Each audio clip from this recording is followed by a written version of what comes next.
শিবের দুহিতা তুমি আস্তিক জননী দেবী আয় মা ঝাপানের আসরে দেবী আয় মা।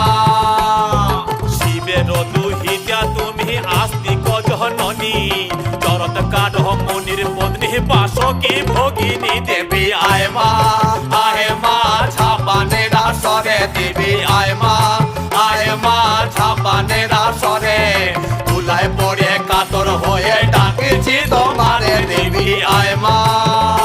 আরে সমাকুলি বসিয়া আছেন হিন্দু মুসলমান, আরে সমাকুলি বসিয়া আছেন হিন্দু মুসলমান। আরে তোমার চরণে অথম আমি জানাইলাম সালাম, তোমার চরণে অথম আমি